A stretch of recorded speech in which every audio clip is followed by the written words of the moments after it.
Boa noite a todos, sejam muito bem-vindos, principalmente os que visitam a nossa casa pela primeira vez. Sintam-se acolhidos, abraçados. No próximo dia 12 de julho, a Sociedade de Estudos Espíritas Irmão Tomé fará 54 anos, o aniversário de sua fundação. E já se criou uma tradição em nossa casa, sempre por ocasião do aniversário da casa, nós procuramos organizar um evento de cunho doutrinário, para que outras casas, os trabalhadores, possam vir confraternizar conosco de uma forma também aprimorando o nosso conhecimento. Como está na nossa camiseta, né? Espíritas, amai-vos. Eis o primeiro mandamento. Instruí-vos. Esse o segundo. E é o que nós tentamos fazer aqui. Estarmos todos num clima de muito amor, de muita confraternização e buscando ampliar mais o nosso ângulo de visão, a nossa perspectiva, o nosso juízo de valor e o nosso conhecimento. Hoje nós temos, né, a satisfação, o orgulho de termos aqui em nossa casa o doutor Sérgio Thyssen, que gentilmente aceitou o nosso convite. O Irmão Tomé atualmente é uma casa que tem um trabalho de assistência espiritual muito forte, muito importante, um grupo que trabalha incansavelmente. E foi esse o objetivo de nós termos escolhido o palestrante e o tema. Dr. Sérgio é formado, né, em medicina em 1977. Depois também se graduou em física, é especialista em cardiologia, especialista em física da matéria condensada e magnetismo. E também fundador de 2 centros espíritas no Rio de Janeiro. Ele disse que quanto menos eu falasse dele, melhor. Então eu vou parar por aqui e vou passar a palavra para ele. Seja muito bem-vindo. Regina, né, vai falar primeiro. Boa noite. Tudo bem, meus amigos? Olha, eu acho que é a terceira vez que eu venho a Vitória e, com certeza, para mim é motivo de muita alegria. E que bom que tem a ver com o aniversário da casa, é a primeira vez que eu venho ao Tomé, e que nós possamos hoje trabalharmos esse tema que a direção da casa escolheu. Eu até diria que é um tema para um seminário, mas vamos tentar acomodar, não passa da meia-noite. Como amanhã é domingo, não, sábado. Amanhã é sábado, ninguém trabalha, então podemos, né, ir longe.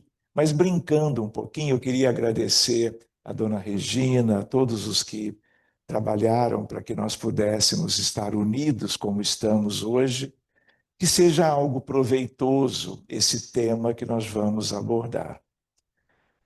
Queria apenas comentar que eu sou filho de pais espíritas, de tal maneira que desde muito pequeno eu ouvia falar sobre os postulados espíritas dentro de casa. Minha mãe era médium e meu pai era ligado ao movimento federativo, primeiro no Rio Grande do Sul, onde a família toda nasceu. Eu sou o filho caçula, por incrível que pareça. Mas meu pai ele foi trabalhando na questão de gestão do movimento federativo e ele foi presidente da Federação Espírita Brasileira de 1975 a 1990. Então eu fui ouvindo falar em todas as questões espíritas de um modo geral, no dia a dia, na hora do lanche, num momento qualquer. Não é? Aí, como ela comentou, entrei para a medicina, precisei estudar física no sentido de ter uma noção melhor sobre a ciência mãe, que é a física. Então, nós temos a física clássica e nós temos a física moderna. Todas elas são importantíssimas, de tal maneira que tudo no universo, não só na Terra, tem a ver com a física. E, na verdade, eu busquei estudar alguma coisa, né, porque senti necessidade de lidar com esta ciência muito básica.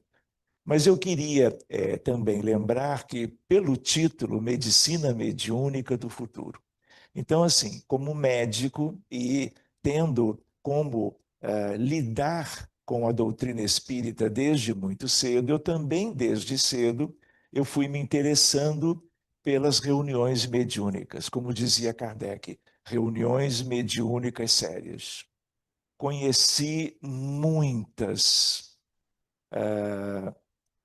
qualidades de reuniões mediúnicas desde muito jovem, não é? E numa certa altura, depois eu fui eu mesmo trabalhando na seara da mediunidade, me fazendo acompanhar de médiuns muito preparados, ou que já eram, ou que foram se preparando enquanto nós todos convivíamos. Eu viajei muito, e também nas viagens, sempre voltadas para a difusão da doutrina espírita, eu também interagia com grupos mediúnicos nos países que eu visitava, se não todos, quase todos. De tal maneira que isso foi trazendo uma vivência natural em algo que, de certo modo, eu vou apresentar daqui a pouco para vocês. Então, eu lembro que a medicina no planeta Terra, lembrando que a Terra é um educandário, como Emmanuel fala no capítulo O Grande Educandário, no livro Roteiro, que é um dos seus livros de instrução. Mas, na vivência do dia a dia, nós estamos, sei lá, 45 anos lidando na seara mediúnica.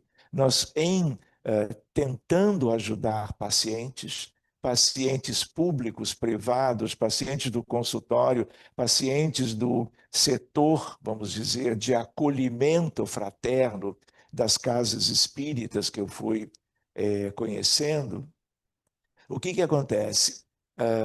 Essa medicina que nós temos na Terra, ela é muito mais importante do que nós podíamos imaginar. Então, nessa convivência mediúnica, ficou muito claro que a Terra é educandário, claro, para nós todos, mas é um grande hospital de almas. Outra coisa que eu queria lembrar nesse início é de que as pessoas encarnadas estão sujeitas a milhares de diagnósticos diferentes em medicina. Tanto no sentido das doenças orgânicas, biológicas, físicas, como das doenças, ou melhor dizendo, dos transtornos mentais. Então, nós temos epidemias, pandemias e coisas que nós vamos ver que muitas vezes as pessoas que não são da área da saúde não veem, mas que chegam e pedem ajuda nas instituições que têm condições de acolhê-las. Então, a medicina no planeta Terra ela tem mais ou menos 5.000 anos. O primeiro médico da história dessa ciência era egípcio, Imhotep, amigo do faraó daquela determinada dinastia. Então, Hipócrates veio depois, ele é considerado um dos pais da medicina, mas, na verdade, Imhotep é o pai de verdade no sentido cronológico, né? Tivemos Galeno, tivemos espíritos maravilhosos que foram trabalhando. E a medicina, ela tem um modelo que é global no planeta Terra, que é o modelo ou paradigma materialista, mecanicista, cartesiano. Na maioria das vezes, o médico só enxerga o corpo físico. Dito de uma outra maneira, claro que há hoje todo um projeto de humanização da medicina. A ideia de se ver o paciente, acima de tudo, como um ser humano, como uma pessoa, como alguém que nos mereça a maior e a melhor atenção. Mas ainda muito a ideia de examinar o corpo físico, seja o exame, a semiologia desarmada, seja os exames de imagem, laboratório e tudo mais. Mas é importante lembrar, sobretudo nestes tempos novos na medicina, que toda doença é legado. Toda doença é efeito. Seja o diabetes mellitus, que é uma epidemia mundial, a hipertensão arterial sistêmica, seja o câncer, as neoplasias, os problemas oncológicos que estão no mundo inteiro. Por mais que se trabalhe a oncologia preventiva, o número de casos de câncer no planeta só aumentam, com todos os cuidados que a medicina acadêmica convencional tem procurado trazer para beneficiar a humanidade. Então, quando eu digo assim, qual é a ideia? Seja o transtorno mental A, B, C, o alfabeto inteiro, seja o problema de saúde física, lúpus eritematoso sistêmico disseminado, seja o enfisema pulmonar, seja o TEA, o transtorno do espectro do autismo, o TDAH, o pânico, a bipolaridade, seja o que for, a doença ou o transtorno são consequências. Então, como na maioria dos casos, o médico verificando a história da vida atual de cada paciente, ele não encontra, na maioria das vezes, as raízes desse adoecimento. Por quê? Porque estão no passado.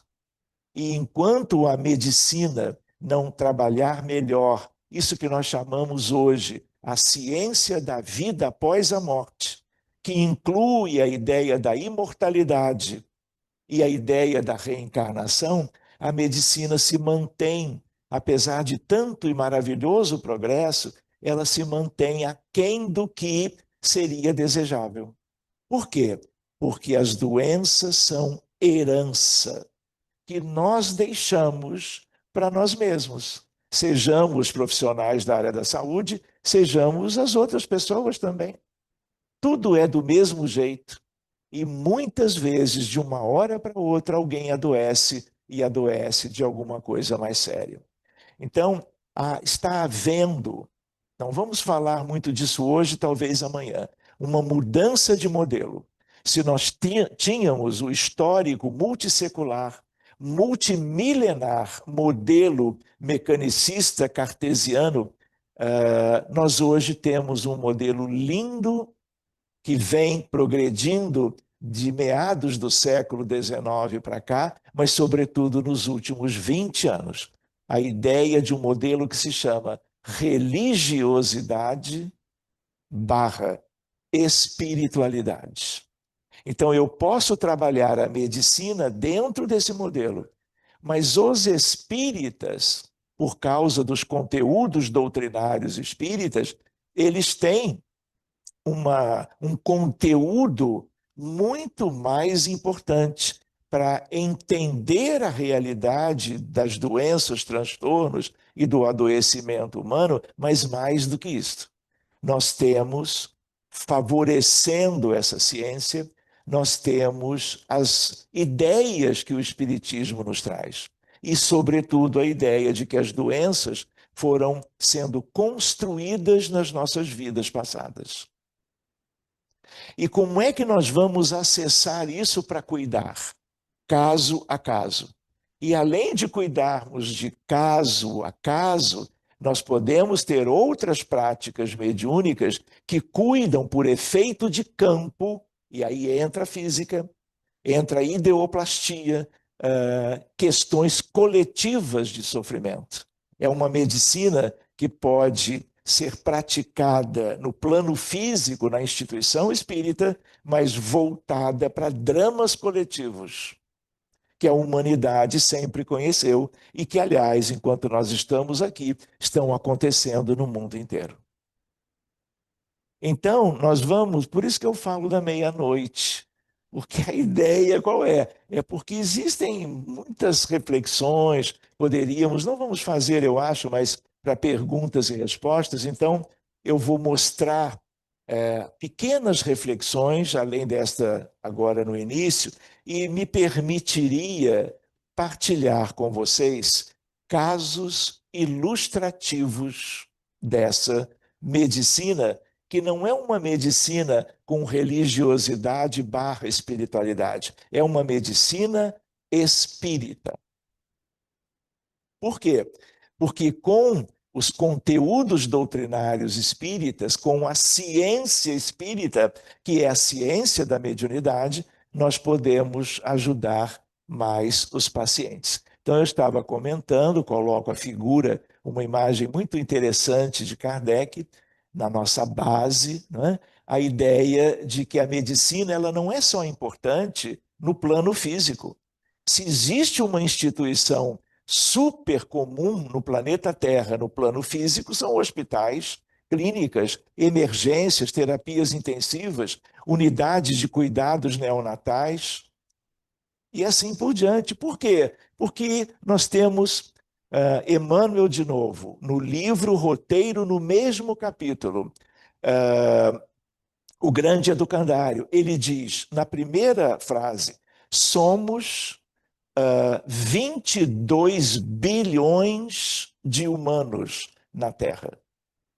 No tempo que o livro foi publicado, há 80 anos atrás, a população do planeta era de 2,2 bi.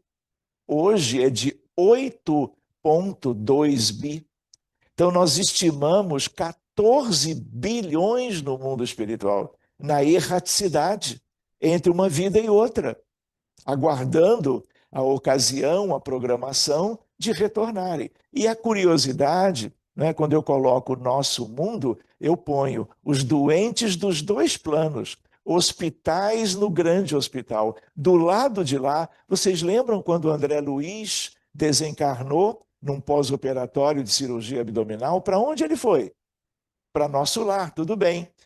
Não é uma colônia, uma cidade astral no umbral superior. Mas para onde ele foi? Para o hospital da colônia, para continuar o tratamento dele. Então, se tem tantos hospitais do lado de cá, também tem muitos hospitais nas colônias, tanto quanto hospitais, como postos de auxílio no mundo espiritual, que são unidades assim com uma capacidade menor, mas acolhendo pessoas o tempo todo. Vejam, pessoas encarnadas que adoecem, têm merecimento, durante o sono são tratados num lugar próprio para ajudá-los, mas, sobretudo, para desencarnados. Então, esses bilhões do outro lado da vida, que são 14 bi, também uma grande maioria enfermos, ou com uma tendência a que seus problemas de saúde continuem na vida após a morte no perispírito. A doença passa para o corpo, mas ela, em origem, está, sobretudo, no corpo astral do perispírito. Ninguém adoece por algo que brota espontaneamente no corpo físico. O corpo físico é um mata-borrão da alma. E como nós somos muito imperfeitos, todo o nosso perispírito ele é comprometido em todas as ocasiões no passado em que nós contrariávamos as leis de Deus. Sobretudo, amor, justiça, caridade. Lei de causa e efeito, ação e reação, lei de responsabilidade pessoal, tudo isto tem a ver com o nosso tema, que é tema para hoje, mas é tema para milênios. Enfim, então a ideia, hospitais no grande hospital, lembrando de nosso lar e todas as colônias, lembrando da mediunidade como ferramenta para que equipes capacitadas possam acessar a realidade de cada paciente, para que você estude caso a caso. Não são reuniões mediúnicas, como são também muito proveitosas, muito boas, no movimento espírita no Brasil e no mundo, em que as reuniões você abre com um caderno com vários nomes para aquele dia da reunião. E os espíritos vão se manifestando e os dirigentes do trabalho não sabem como identificar. Esses espíritos estão ligados a que casos daquela lista que foi colocada na mesa da reunião mediúnica. Então, isto é também algo muito proveitoso. Todo espírito que você cuida na reunião mediúnica, isso é importantíssimo para cada um deles, como também para aqueles que estão vinculados fluidicamente a estes tais espíritos. Então, seguindo adiante a ideia da medicina espírita, a desobsessão, a fluidoterapia. Então, eu poderia, assim, trocando ideias com vocês, comentar que o binômio da medicina espírita, reunião mediúnica séria, com capacitação de trabalhadores, dirigentes, dialogadores, médiuns de sustentação, mas e muito médiuns de vidência, psicofonia e, eventualmente, a contribuição da psicografia, que é muito menos importante do que as outras expressões. Então, a fluidoterapia é uma expressão que nós usamos no movimento espírita que tem a ver com passe. Seja o passe do trabalho público doutrinário, seja o passe de reuniões específicas de tratamento. De tal forma que tudo isso é relevante. Lembrando, vocês já ouviram, já viram Allan Kardec falando em passe? Nos livros fundamentais, incluindo a Revista Espírita, não há o passe. O passe veio através de homeopatas e magnetizadores mesmerianos de Portugal para o Brasil. Então, estes dois pesquisadores trouxeram para o estado da Bahia, onde os primeiros centros do Brasil aconteceram, de tal maneira que esta é uma expressão que veio de fora, e muito tempo, ou bons anos depois de Kardec. Bento Muri e Vicente Martins, os dois portugueses. Aonde tem a referência? Brasil, coração do mundo, pátria do Evangelho, Humberto de Campos, Francisco Cândido Xavier. De tal maneira que aquilo que Kardec colocou no livro dos médiuns, magnetismo de cura, essa é uma expressão muito pouco usada no movimento espírita. Mas quando eu coloco fluidoterapia, nós estamos vendo a ideia de algo que seja importante nesse sentido. A ideia do complemento. E tudo começa com Mesmer e os magnetizadores franceses. Kardec conheceu esse magnetismo aos 19 anos, muito antes de conhecer as mesas girantes, que depois ele então vai trabalhar com as médiums muito jovens, né, e desenvolver, vamos dizer, os conteúdos doutrinários na companhia não só de várias médiums muito jovens, mas quem estava com ele? O Espírito de verdade. E o Espírito de verdade é Jesus. Para que tenhamos uma ideia do Consolador prometido. E se esse é um mundo de pessoas, espíritos enfermos, encarnados e desencarnados, a importância desse tema, no sentido de que por muitos anos ainda, décadas ou séculos, nós vamos ver e acompanhar nossos irmãos e irmãs adoecendo. Doenças agudas e crônicas, doenças congênitas e adquiridas, doenças antigas, como diabetes, doenças novas, como ebola, de tal maneira que as coisas estão acontecendo historicamente. Aqui eu coloco só para chamar a atenção a ideia de que em 2014, pelo Centro de Controle de Doenças em Atlanta, na Geórgia, nos Estados Unidos, para a população americana, nós tínhamos um caso de autismo para cada 68 crianças neurotípicas ou crianças normais. Vocês vão ver o que vem acontecendo. Mas já naquela época, olha a curva exponencial com o aumento do número de casos. E isso tem 11 anos. E nós vamos ver todo esse retrospecto do problema que nós temos hoje no planeta inteiro. E é problema, desafio para nós todos.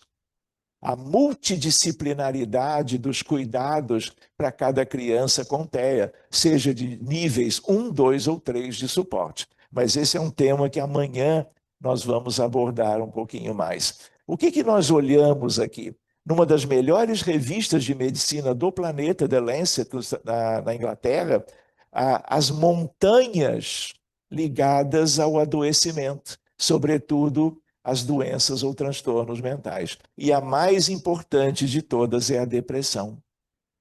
Problema de saúde pública de cada país. E no Brasil não é diferente. Então é só para a gente ter uma noção de que os transtornos mentais, vocês vão ver no eixo das abscissas, lembram do colégio o nome? A ideia de que elas começam na infância.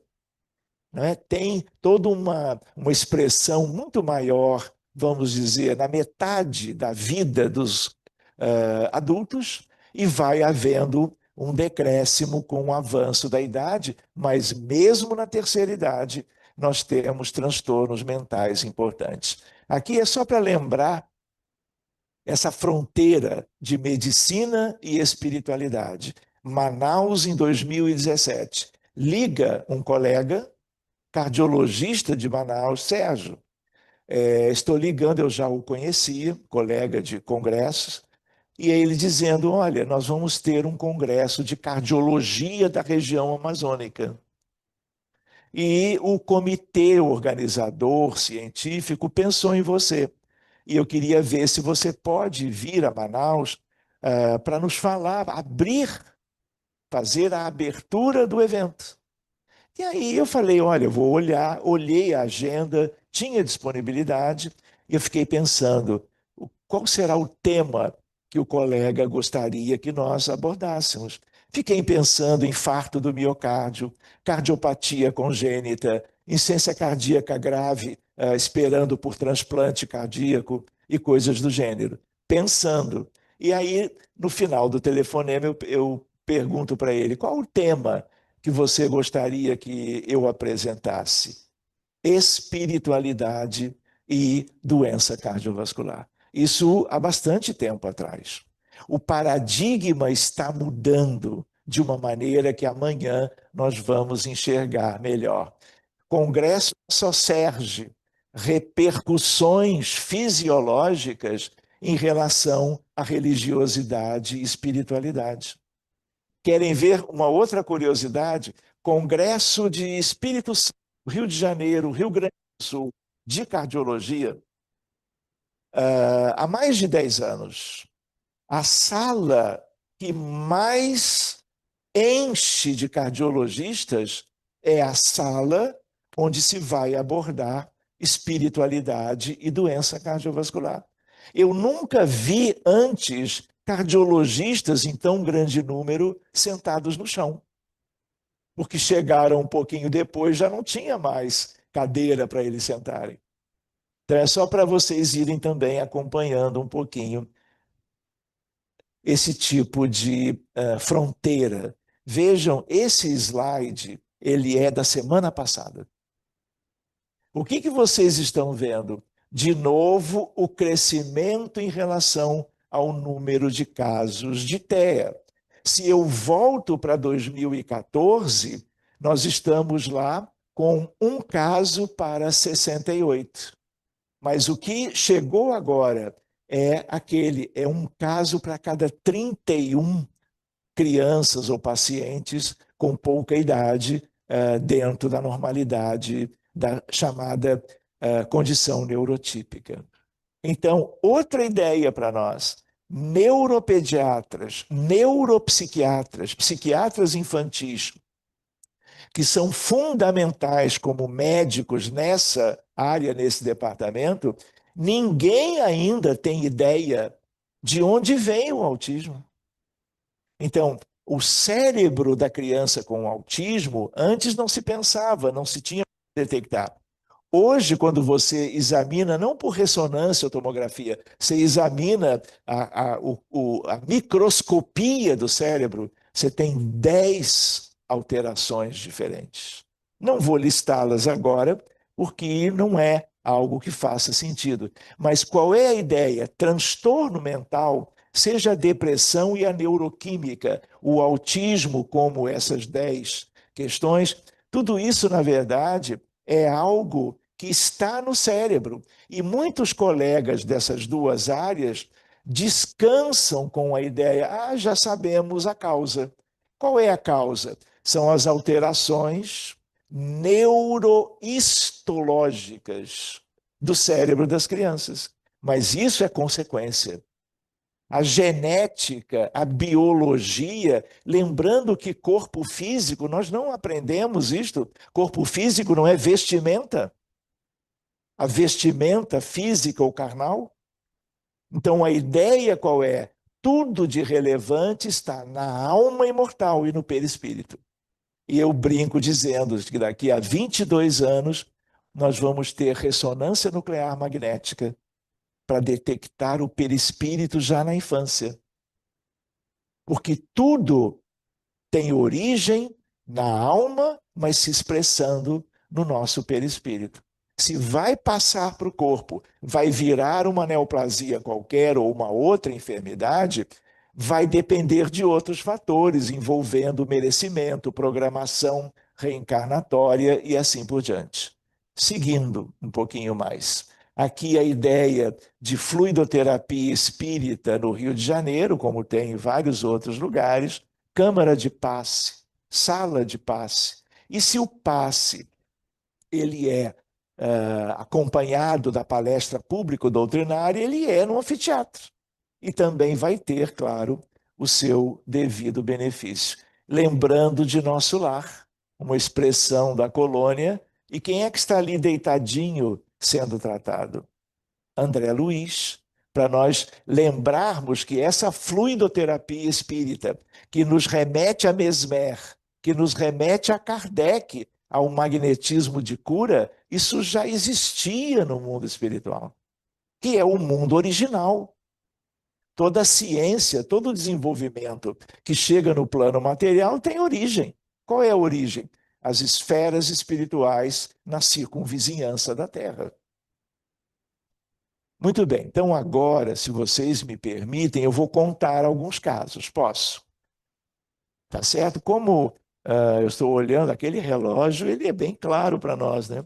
Do tipo assim, ó, não ultrapasse, não alegue qualquer coisa que não está enxergando, porque as letras ou os números, eles são muito evidentes. Eu vou fazer de conta que eu não uso óculos, que é para não me importar com esse tipo de coisa, mas brincando. Então, eu vou contar casos que eu escolhi, são centenas. Por quê? 45 anos. Eu brinco dizendo que eu preciso escrever um livro, pelo menos. E eu ganhei de presente um livro de um autor psiquiatra europeu sueco e a esposa. Então, ele ia para o hospital, cuidava dos pacientes, chegava em casa, conversava com a esposa, e a esposa era uma médium extraordinária. Então, eles formavam um par terapêutico, um dialogador, médico pesquisador e a esposa. E essa pessoa, lá em Genebra, aliás, me deu um exemplar em francês. 30 ans par mille morts. 30 anos entre os mortos. E aí eu brinco dizendo que eu já fiz 45, com a ideia de que é uma fronteira aberta para todo mundo, né? Então, estávamos numa quinta-feira no Rio de Janeiro, em Copacabana, para começar uma mediúnica. As nossas mediúnicas duram 3 horas, mais ou menos. Isso foi antes da pandemia. E aí chega a Isabel, fisioterapeuta, um pouco atrasada para a reunião, vinda do INCA, Instituto Nacional do Câncer, no Rio. Ela é trabalhadora lá. Sérgio tem um caso para hoje. Então ela estava assim, ansiosa. Eu falei, calma, eu tenho aqui uma lista de casos, mas eu nem fiz a prece ainda, senta e vamos conversar. E aí fizemos o que tínhamos que fazer. Então, Isabel, o que está acontecendo? Aí ela diz que a esposa do Rodolfo também é fisioterapeuta, como profissional, ligou para ela naquela manhã de quinta e disse: Olha, Isabel, e ela aos prantos, o pessoal da rotina desse hospital onde o meu marido está, o Rodolfo, ele está lá na UTI há 15 dias. E o colega da rotina me dizendo: olha, não temos mais o que fazer. Do tipo, esposa, prepare-se porque não sabemos o dia de amanhã. E ela já estava acompanhando durante as 2 semanas, mas aquele telefonema trouxe uma ansiedade a mais, uma preocupação a mais. E aí, qual é a ideia? Era um paciente rígido, jovem, inteiramente normal, e aí o que acontece? Ele faz uma influenza A ou B. Evolui para a pneumonia bacteriana, uma pneumonia bilateral extensa grave, acompanhada de falta de ar e que, na técnica, nós chamamos insuficiência respiratória aguda grave. Foi para a emergência desse hospital em Copacabana, um dos melhores hospitais privados do Rio de Janeiro, e imediatamente para a UTI. E uma curiosidade, eu fui durante muitos anos intensivista. E aí o que era a questão? Ele tinha que ter ficado e ficou durante as 2 semanas em prótese ventilatória, respirando oxigênio a 100%. Isso não existe. Eu, durante décadas também, em terapia intensiva, nunca vi isso. Por quê? Porque você pode usar numa situação pós-parada cardíaca oxigênio a 100%. FiO2 de 1, como se diz em terapia intensiva. Mas logo que você beneficia medicamente o paciente, você começa a reduzir a oferta de O2 e você fica em 30, 35 e vai sempre tendendo para menos, para buscar com a melhora clínica o desmame da prótese respiratória. Quando fazia isso para diminuir, para ver se havia já uma melhora dos parâmetros gasométricos, o coração bradicardizava, o coração evoluiria para a bradicardia e a sistolia, voltavam para o 100%. Enfim, eu falei, Isabel, isso é caso prioritário, isso é risco de vida iminente. Pois bem, eu vou usar uma expressão talvez vocês conheçam. Abrimos o caso do Rodolfo. O que significa isso? O grupo mediúnico agora, todo ele e os benfeitores espirituais que supervisionam estão lidando somente com o caso este. Porque esses atendimentos, eles são individuais. Senão você não aprofunda. Senão você não traz a devida abrangência para um bom resultado. Pois bem, guerra. Uma guerra, vamos dizer assim, com muitos mortos, 2 exércitos combatendo entre si, com armas rudimentares. Ele era o líder de um dos exércitos. E o que os médiuns viram eram corpos, espíritos em andrajos, com falta de partes dos seus corpos perispirituais, porque a guerra já tinha acontecido há muito tempo. Então, tinham vítimas tanto do lado dele como do lado oposto. E era uma verdadeira destruição. Coisa que sempre existiu nesse mundo. E as consequências nós estamos colhendo agora. Só para vocês terem uma ideia, a história escrita no planeta Terra tem 5.800 anos. Nunca tivemos 100 anos de paz. Estamos no centro espírita, estão todos no movimento espírita e em todas as atividades humanas, nós temos 50 guerras acontecendo agora. Sudão, Iêmen, Haiti, Ucrânia, faixa de Gaza, os horrores de uma guerra moderna, com instrumentos de, vamos dizer, de violência que nós nunca tínhamos visto antes. Enfim, isso é um parêntese só para lembrar algo. E o que na reunião se pôde fazer? Cuidar das vítimas todas, tanto de um lado como de outro.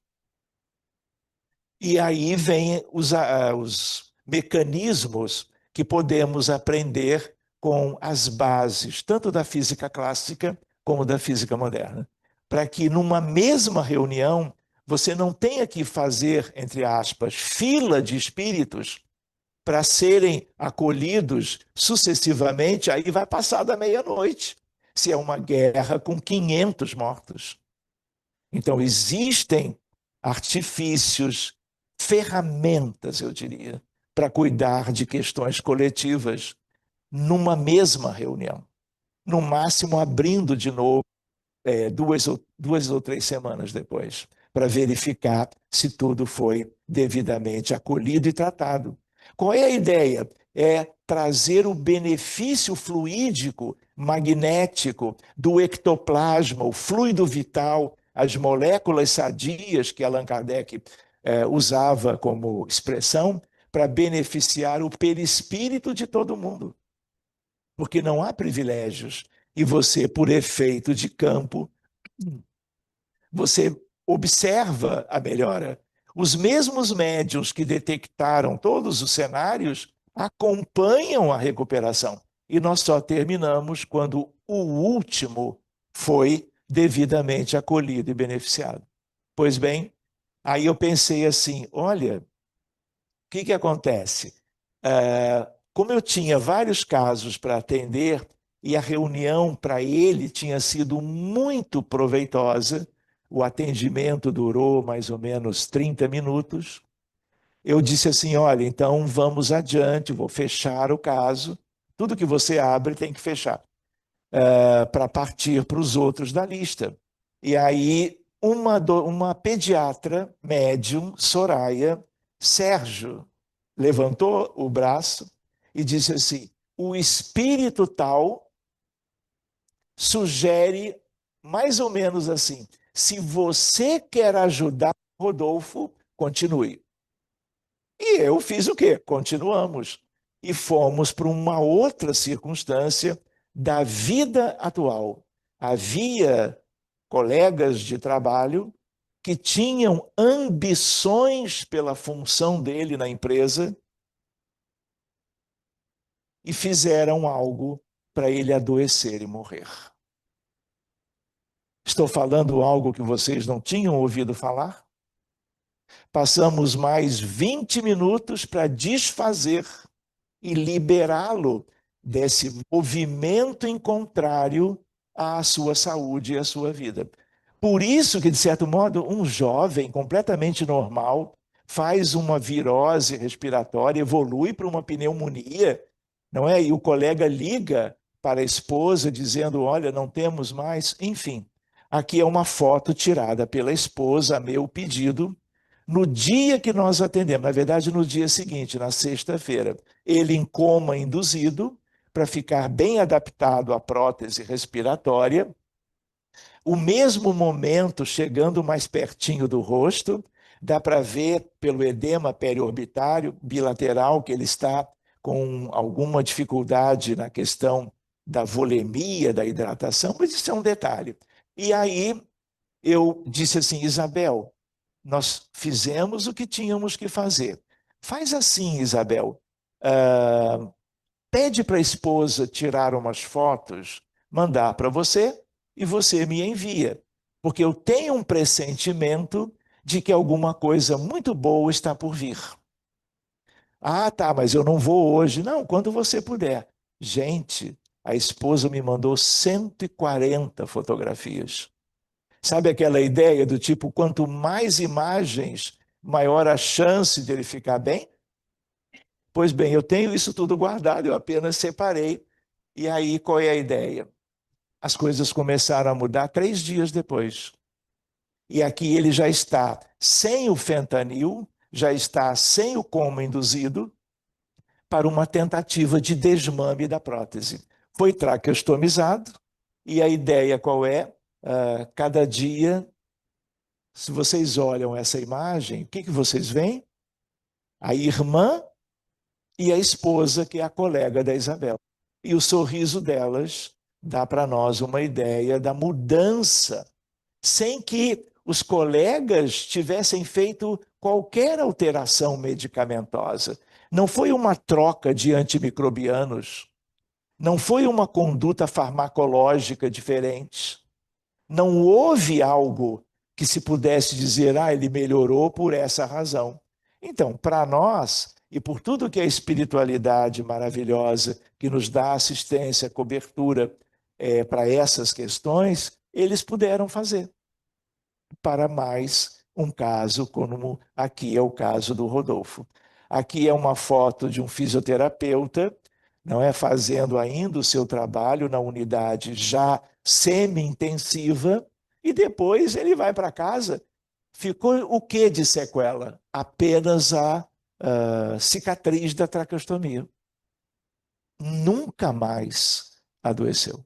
Então, esse é um caso de adulto, é um caso curioso em que nós estamos vendo o antes e o depois.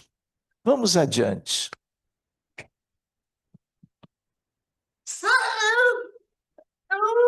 Lucas. Acredito que vocês nunca tenham visto isso. Esse é um caso de um amiguinho agora, que é o Lucas. Ele foi trazido para o consultório pelos pais para uma consulta médica. E aí eu disse assim, puxa, mas é um autismo nível de suporte 3, porque isso não dá para duvidar da realidade. E ele tinha esses movimentos e outros aspectos próprios do autismo. E aí era o que os pais queriam. Eles sabiam que a minha área principal na medicina não é a psiquiatria, apesar de que eu sou estudioso da psiquiatria por causa da demanda que chega tanto na casa espírita como no consultório. Enfim, cuidamos, abrimos o caso, guerra. E ele era completamente envolvido. Todas as vítimas, as questões, os contextos, durante uma reunião, foram devidamente beneficiados, nos moldes do Rodolfo, só que agora um jovenzinho, uma criança de um pouquinho mais de idade, de 8 anos. Pois bem, Copacabana. E a partir disso, ele teve uma melhora muito grande. Ele continua sendo um paciente de TEA, mas com nível de suporte 1,5, eu diria. Então, daquele 3 que tinha a ver com aquele vídeo que eu mostrei no início, tudo já é diferente. Então, o ganho é extraordinário nessa medicina mediúnica do presente. No título eu coloco no futuro, porque é possível nós enxergarmos essa medicina sendo espalhada por todos os países, de tal maneira que colegas nessa área possam conhecer o espiritismo, a ciência da mediunidade e estarem desenvolvendo grupos com capacitação para isto, que é o quê? Tudo que nós desejamos. Por quê? Não adianta ser um grupo, 2 ou 3, num país, seja ele qual for. Isso precisa ser trabalhado, desenvolvido, conversado, como vocês vão ver daqui a pouco também. Essa é a mãe dele, a Juliana, não é? O sorriso dela dá para nós uma ideia, e ele bem mais calmo. Não que um paciente que esteja calmo no minuto seguinte não possa voltar a ter uma crise como aquela. Então, mas eu estou me referindo ao que os pais me contaram. Outra questão importante, esses pais, por recomendação nossa, no caso do Rodolfo, não precisou, mas ele participou das reuniões de fluidoterapia espírita, visitando a instituição, sendo deitadinho na maca e médium de aplicação desse magnetismo, desta fluidoterapia, e médiums que trabalham sem entidades estarem se manifestando ao mesmo tempo, ou porque são médiums ostensivos, determinados benfeitores agindo juntos, somando os fluidos do médium encarnado com os recursos da espiritualidade. Posso contar? Esse é o caso da Ana. Eu estava numa cidade, num estado americano, no estado de Massachusetts, onde fica Boston. Eu estava em Marlborough, num domingo pela manhã, terminando um estudo doutrinário, que eu não me lembro qual foi o título. E aí eu noto, era bem no finalzinho, essa garotinha, ela vinha sendo trazida numa espécie de uma cadeira de rodas e veio ficou pertinho de mim, esperando eu terminar a palestra. No que terminou, eu fiquei sabendo que um amigo que é trabalhador desse grupo espírita disse para ela do tipo, olha, vai lá conversar com o Sérgio, ele vai ajudar a Ana. E aí nos conhecemos. É um caso de uma brasileirinha, família toda brasileira, e por causa da síndrome de Rett, RETT, que é um problema geneticamente determinado, mas tudo que é geneticamente determinado é espiritual antes. A genética está a reboque do espírito e não o contrário. Pois bem, como era um caso muito importante do ponto de vista da sintomatologia, eles se mudaram para os Estados Unidos em busca da medicina de lá, que na ideia deles poderia ser melhor, compatível com essa gravidade, para que a Aninha pudesse ter mais e melhores benefícios. Então aqui, ó,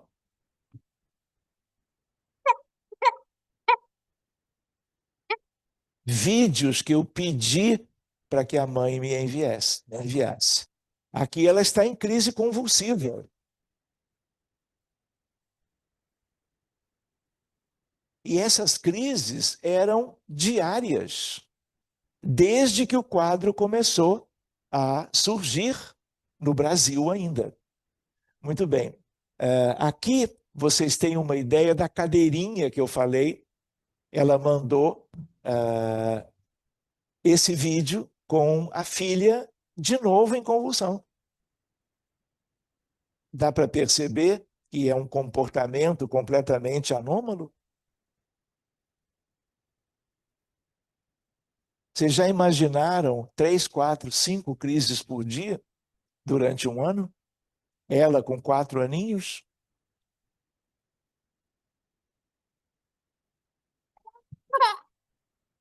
Em casa, no chão, em crise.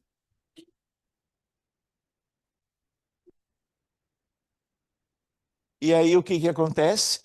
Nós estamos na reunião mediúnica, outra guerra. Vejam como as guerras do passado estão repercutindo no presente. E o que nós concluímos? As 50 guerras de hoje repercutirão no futuro. Preparemo-nos para lidar com isto tudo. Só que agora nós temos ferramentas que não se tinha até certo tempo atrás. Pois bem, foi algo assim muito interessante o que foi trabalhado para cuidar das vítimas. Por isso que eu disse antes, é uma medicina mediúnica do presente que vai ao passado e cuida do passado.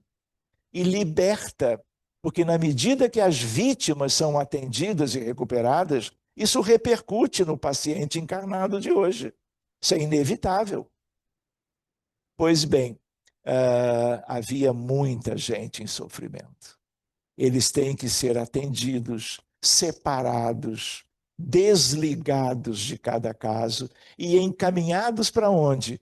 Postos de assistência, postos de auxílio, que são como mini hospitais na erraticidade. Só que hospitais também os acolhem, de tal maneira que a espiritualidade vai guiando, de tal maneira que existem atratores para que grande quantidade de desencarnados é algo muito amoroso da parte de arquitetos, engenheiros do outro lado, para facilitar o encaminhamento de um número muito grande de vítimas que, uma vez percebidas pelos médiuns de vidência, essas pessoas são beneficiadas e levadas para uma continuação do atendimento e da melhor abordagem, já pensando no futuro.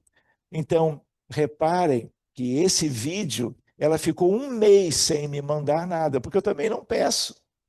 E aí, quando chega esse vídeo, ela mostra num dia de domingo, na cidade de Marlborough, a mãe e a avó filmando pelo celular a filha fora de cadeira. E vocês vejam, ela continuava aqui fazendo fisioterapia. Vocês não imaginam o comprometimento neuromuscular de uma síndrome de Rett. E aí o que acontece aqui, ó? O que ela enviou para nós? Para nos dar uma ideia do quanto a vida de Ana tinha mudado. Ela anda brincando nos chafarizes naquele parquinho na cidade. E ali vocês veem duas senhoras adultas, uma filmando, são a mãe de Ana e a sua avó materna. Aqui é a mesma ideia. Ó. Essa limitação para deambular é pelo resultado de 4 anos de um problema neurológico sério. Mas ela andar, olha a alegria da mãe e da avó, como se fosse algo, e era completamente novo. Posso contar outro caso? Esse é o caso da Lívia, com 2 mesinhos de idade. O que vocês veem? Ela tem uma síndrome. É uma síndrome geneticamente determinada e é bebê, a Livinha, que não se mexe. Ela está acordada. Tanto é que vocês veem que há um movimento dos brinquedos, mas ela não se mexe. Parece que está dormindo, mas não está, ela está acordada. Ela tem uma hipotonia muscular generalizada que é causada pela Prader-Willi. Pois bem, esse caso também chegou. Aí ela envia um com a fisioterapeuta. Não parece uma coisinha sem vida? Completamente atônica? Fazendo mesmo assim fisioterapia para se buscar alguma melhora neuromuscular. Vocês já imaginaram isso? Pois bem, abrimos o caso, não é? Guerra. Qual é o procedimento? É semelhante. Qual é a ideia? Vislumbrar a destruição e cuidar de todas as vítimas, que é como se Bezerra de Menezes, Pedro Ernesto, Eurípides Barçanufo e Dona Ivone do Amaral Pereira, inúmeros espíritos lindos, eles levantam o véu e revelam aos médiuns de vidência o que está por trás do sofrimento atual. Porque se os médiuns não enxergam, nós não sabemos o que fazer como procedimento de auxílio. E é uma coisa que é uma lei. Cuide das vítimas, porque o paciente de hoje, em geral, é o algoz do passado. Os papéis se inverteram. De tal maneira, quando você olha para cá, a mãe, então, já algum tempo depois, meses depois, que dê a hipotonia. E reparem que a condição genética não muda. Nós não podemos mexer na genética. Poder nós podemos, mas ela exige algo que nós não temos condições hoje para fazer. E o que vocês estão vendo? Vocês estão vendo ela no bercinho, se movimentando, você querendo que ela pare de se movimentar, de tão agitadinha, beneficamente falando. E aí vem uma festinha de aniversário.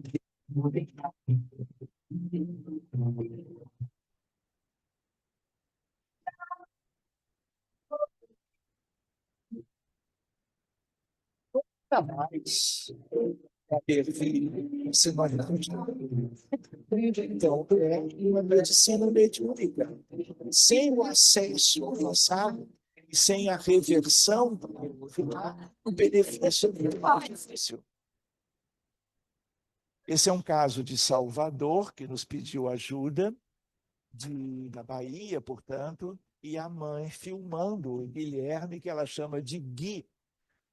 E ele é uma crise atrás da outra. É um autismo TEA nível 3 de suporte, que é o mais delicado. E essa classificação vai mudar. Nós já estamos acompanhando uma mudança para 7 itens, não de 3, mas para trazer certos detalhes para um diagnóstico mais efetivo. Filmado pela mãe e pelo companheiro da mãe. É uma criança atormentada. De onde vem isso? Ela não é neurotípica, ela é neuroatípica, que é o caso de qualquer pacientezinho com autismo. Pois bem, vocês já imaginaram, dia após dia? Às vezes, eu comento, isso não é manha. Isso não é porque a criança ficou de castigo ou porque a criança tem um sintoma doloroso que não foi devidamente tratado. Isso é de casos mais importantes com o TEA. Entramos no que tínhamos que entrar, era algo um pouquinho diferente de guerras convencionais. Numa quinta-feira, eu estou voltando de Copacabana para a Barra da Tijuca, onde eu moro, e aí ela me manda uma mensagem. Eu falei, veja esse vídeo. Aí eu até parei o carro, porque além do trânsito eu tinha que olhar com segurança. Eu não esperei chegar em casa, até porque eu não sabia o que ela estava enviando, eu só podia saber olhando o vídeo. Gui, dá um tchau pra mamãe. Gui, dá um tchau pra mamãe. Assim, vá. Agora, dá um tchau. E por que ela fez isso? Para me enviar, porque é uma forma de dizer, olha, Sérgio, olha como tudo mudou, olha como meu filho está melhor. E é claro, vem aí um aspecto de gratidão, porque é o antes e o depois. Sérgio, tudo bom? Tô gravando para lhe desejar uma boa noite. Olha o Né, sotaque Gui? baiano. Dá um tchau para o doutor Sérgio, Gui, dá? E Aê! gravou depois mais um Então, vídeo para tchau. trazer o retorno, e eu estou compartilhando com vocês. Esse é um caso que, como é que aconteceu? Eu estava, não me lembro aonde, liga Viviane. Viviane liga de Sydney, Austrália. Eu viajei para lá algumas vezes e ela diz, olha, eu sou a Viviane, eu já tenho um filho, que é o Mateu, e agora eu estou grávida. E eu estou vindo agora do ultrassom, do acompanhamento pré-natal. E aí o que acontece? O ultrassonografista diz, olha, eu nunca vi isso. O cérebro, a cabecinha do menino, né, do fetinho, tem os ventrículos laterais, que todo mundo tem, só que bem dilatados, sem macrocefalia, só os ventrículos laterais. Eu também nunca tinha sabido disso. Eu falei, olha, Viviane, eu vou levar o teu caso, vou abrir a tua frequência. Aí abrimos. Ela depois não fez contato, naquela época era pelo Skype. Vejam, que praticamente não tem mais utilidade. E aí havia algo também de conflito, cuidamos do que tinha que cuidar, era ligado à criança, ao reencarnante, ao nasciturno. E aí, quando ela telefona de novo, ela diz assim, Sérgio, o meu filho tem 10 dias e ele nasceu bem. Só que agora, com 10 dias, o meu marido está dizendo que ele está estranho. Aí eu falei, tá bom. Estranho em que ele tem os movimentos que nunca se viu. Aí eu falei, faz um vídeo, me manda. É esse primeiro vídeo. Eu também nunca tinha visto. Mas esses movimentos são chamados movimentos involuntários. Isso lembra Parkinson, atetose, balismo, coreia, distonia de torção e outras coisas de sistemas que têm proximidade com os ventrículos laterais. E aí os colegas de lá, neuropediatras, também nunca tinham visto. Eu falei, o que eu vou fazer agora? Agora eu vou abrir para ele. Guerra do Vietnã. Ele era piloto da United States Air Force. E aí ele cumpria ordens, mas quando ele bombardeava civis em campos de arroz. E ele fazia isso com um tom de raiva, de ódio, que é completamente desnecessário. E ali ele se compromete. Eu nunca vi tanto espírito de olhinho puxado para cuidar. A equipe cuidou de todo mundo. São os benfeitores que fazem com as ferramentas que nós temos e com o fluido vital da equipe mediúnica. Pois bem, o que acontece? Esse é um primeiro vídeo que ela enviou do nosso Luquinha, é o Luca. Aqui, outro vídeo que chegou na mesma semana. Vejam que ele é pequenininho. Vocês são pais, mães, avós, nunca viram isso. Nem vão ver, de tão raro que isso é. Mas no que chegou, é claro que era um aspecto para ajudar. Qual é a ajuda? Reunião mediúnica da medicina mediúnica do presente.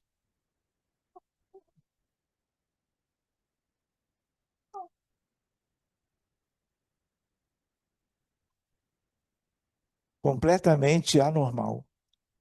É uma síndrome extrapiramidal, como nós chamamos. Depois do primeiro atendimento para ele. Porque os 3 primeiros vídeos foi ela me enviando para que eu visse a realidade. E agora ele está num spa, na banheirinha, dentro de casa, o pai filmando e a Viviane banhando a criança. Reparem que ele já tem um olhar diferente. Ou é impressão minha? Cadê o movimento? Tem movimento? Eu vou dizer, quando eu vi esse vídeo, eu quase telefonei para pedir para os pais para ir lá buscar a criança para ficar lá em casa. Sério? Eu tenho 6 filhos, seria o 7º. Mas não deu em nada, foi só uma pretensão. Então vocês olham e veem. E logo no minuto seguinte, ela está sendo vestida, naquela mesma ocasião, e vocês vão ver, vamos dizer assim, um bocejo bem extraordinário. O que eu digo para vocês agora? Ele nunca mais teve esse movimento. Mas eu preciso mostrar uma coisa curiosa para vocês se familiarizarem com a importância da ideoplastia. Algo que aconteceu na segunda reunião. Lembram que foram 2? Aqui é um método de imagem feito em comparação com o primeiro. Lembra que ele tinha ventrículos laterais dilatados? Se vocês fizerem a leitura, o laudo é de um cérebro completamente normal. O que trouxe essa diferença?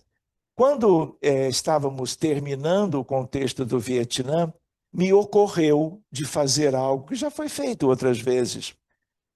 Como a Austrália fica a 13 horas, eu falei, vou pedir à espiritualidade para trazer a criança desdobrada no sono ou numa atividade mais passiva, ele é incorporado ou age psicofonicamente na médium ao meu lado.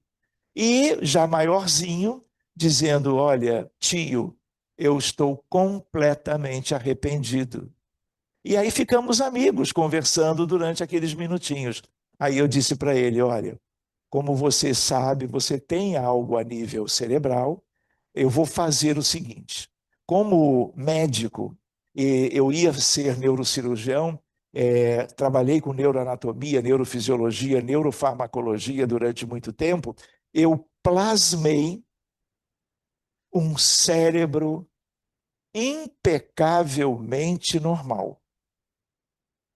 Para fazer o quê? Usando os fluidos da equipe, formar esse cérebro do tamanho dele lá no corpinho, que seria quem se beneficiaria, e eu digo para ele, assim que eu justapor esse que é um cérebro como que novo para você ficar logo melhor, você vai adormecer.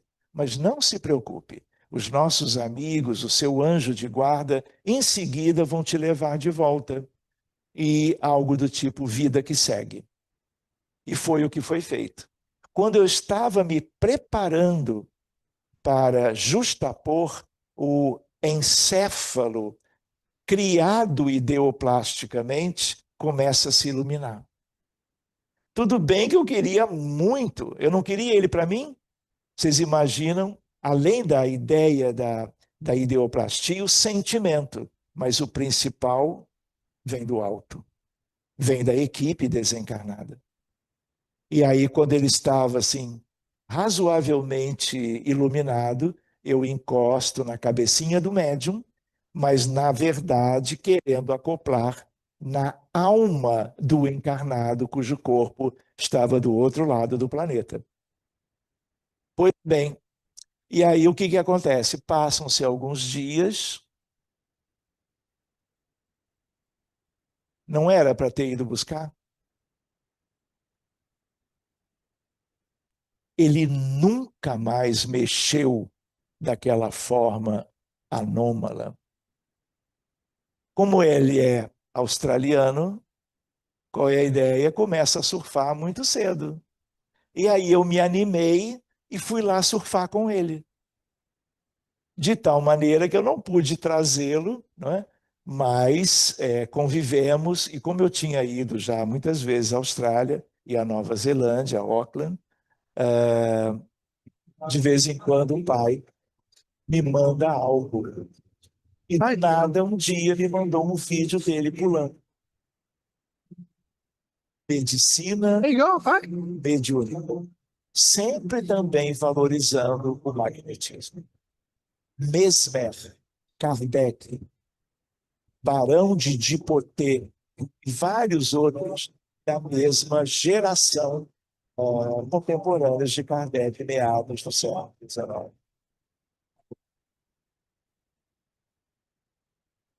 Posso contar? Eu vou contar mais meia-noite, como é que é? São 9h18. Vamos até 9h30? Acham válido? Só se vocês acharem. E a dona Regina apoiar. Então, a Michele também. A Michele está só ali na técnica. E aí, gente, o que acontece? Esse é um caso curioso. É esse mesmo. Um colega meu de turma pede para a mãe deste garotinho, Miguel, tipo assim, olha, dá uma ligadinha para o Sérgio e conta o caso do Miguel para ele, que ele vai dar um jeito de ajudar. Aí o que acontece? Esse pediatra, colega meu de turma, inclusive, faz isso e diz, eu fico sabendo, conversando com a mãe e com o pai, que essa criança, quando nasceu, ninguém dizia nada de anormal. Eu vou mostrar agora uma foto dela em casa, na cama do casal. Com poucos dias de vida, ela tem uma convulsão muito expressiva, do nada, entre aspas, correm com a criança para um hospital, o mesmo hospital do Rodolfo, o primeiro caso, aquele.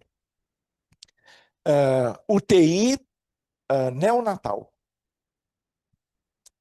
Toda medicação anticonvulsivante, nada fazia efeito para deter as crises convulsivas, tônico-clônicas generalizadas com piscamento dos dois olhos. Todos os exames, colegas assim da maior experiência e qualidade técnica em neuropediatria, todo mundo cuidando, todo mundo discutindo o caso, o que faltou, o que mais se pode usar. De todo o arsenal terapêutico na neurologia moderna para a criança. E ele não melhorava. Aí, como a nossa instituição espírita, pequenininha, é em Copacabana, eu falei, olha, então, mãe, eu vou fazer o seguinte, eu vou mais cedo da Barra para Copacabana e antes eu vou conhecer vocês e vou fazer uma prece e estou aqui pensando se eu podia dar um passe nele. Aí, dito e feito, fui mais ou menos uma meia hora antes, fizemos o que tínhamos que fazer, ele estava há 3 meses no hospital, porque não podia ter alta. E com toda a melhor medicina, com todos os mecanismos de monitoramento neurológico e em prótese respiratória. Quando vocês olham para cá, olha ele em crise. Olha um dos braços fazendo uma crise tônica. Olha o piscamento. Ele está inconsciente aqui, porque é uma crise que se acompanha com perda de consciência. Só não fica nítido porque ele já está deitadinho. Vocês estão vendo? Olha o braço direito dele, estendido. Não lembra a Ana, aquela lá de Marlborough? Acontece. Então, o que nós estamos vendo? Essa é uma imagem dele antes da primeira crise. Um bebê aparentemente normal, até a primeira crise convulsiva. Pois bem, quando eu fui a Copacabana, olha o que eu encontrei. Completamente monitorado, com todos os recursos, mas até o eletroencefalograma era de uso contínuo, como o eletrocardiograma costuma ser. O eletroencefalo você faz e tira, mas em casos assim você faz e deixa, para monitorar 24 horas a atividade eletrofisiológica cerebral. Pois bem, passe, prece, conversa com os pais, levei o caso para a reunião mediúnica, que é o principal. E aí havia um contexto ligado à escravidão, muito delicado, que era o seguinte: ele havia sido um diretor de uma multinacional de remédios, de desenvolvimento de medicamentos. E no afã de que a empresa dele fosse melhor do que as outras, ele autoriza pesquisa em anima nobile. O que é isso? Pesquisa de substâncias do tipo, olha, vamos usar e vamos ver o que acontece. Sem todo o protocolo de pesquisa séria, que vai desde coisas muito básicas até o teste em seres humanos. Ele queria pressa para desenvolver um remédio ou outro. Morreram muitas pessoas. De onde? Um país, na verdade eram 2, muito pobres da África, que ninguém nem conhece o nome, nunca viu, nunca ninguém visita. E como eram países muito deixados de lado, ficou como uma coisa escondida. Olha isso. Enfim, Gente, eu me lembro pelo menos 3 reuniões para cuidar de tantas vítimas. Ressentimento das mães que perderam seus filhos. Tudo ligado fluidicamente, magneticamente ao reencarnante. No que você cuida, as coisas começam a mudar. Aqui, ele ainda tem uma sonda nasointeral, mas ele já está no colinho da enfermeira. Ele já tinha desmamado de toda aquela parafernália fundamental para aquela gravidade toda. Gostaram da chupeta? Não é? Essa no meu tempo não tinha. Muito bem, aí você olha, ele está ali, calminho, e ele tinha e fez, claro, o teste cromossomial, genético, genoma, não havia nada de mais importante. E aqui ele de volta em casa, foi também aconselhado a fluidoterapia na instituição em Copacabana, esteve durante todo um tempo trazido pela babá, porque mãe e pai tinham trabalho fora, era a cuidadora que trazia, a criança ficava no colo dela e alguém da equipe fazia a imposição de mãos para melhorar as questões cerebrais. Eu acho que eu vou contar mais esse caso, não é? Senão, aí amanhã nós temos compromisso. Não é? Eu soube que havia um compromisso amanhã, às 8 horas. Então, não é tão tarde, mas também não é tão cedo. Eu recebo por WhatsApp da Fabiana, brasileira, casada com um italiano, uma mensagem do tipo: olha, meu filho, eu tenho 3 filhos, e o Rafa tem um problema muito sério. Essa é uma expressão italiana, autístico, não se usa essa expressão por aqui. E ela chama ele de Rafa, que é uma maneira abreviada do Raffaele, que é tipicamente italiano, com 9 anos. Eles moram em Roma, vários tratamentos sem melhora, com colegas da psiquiatria italiana, dificuldades dos pais, separação iminente, problemas psíquicos muito tênues da menina e do outro garotinho, nada que preocupasse. Mas ela contou. E aí ela nos achou, vamos dizer, porque viu uma palestra, sei lá, no YouTube, em algum lugar, viu alguns resultados interessantes, encontrou o link e fez o contato para pedir a devida ajuda. E ela diz: estou sendo invadida por pensamentos suicidas. Me socorra, por favor. E aí ela diz: hoje meu pensamento é ou eu ou Rafa nessa vida. Espírita, pensando, sofrendo e desabafando desse modo. Claro que era muito mais um desabafo do que algo no mundo real. Pois bem, abrimos o caso e ela foi, a meu pedido, mandando vídeos. Perché piangi? Esse é o pai filmando e conversando em italiano. 2 mesi finisci? 2 mesi. E poi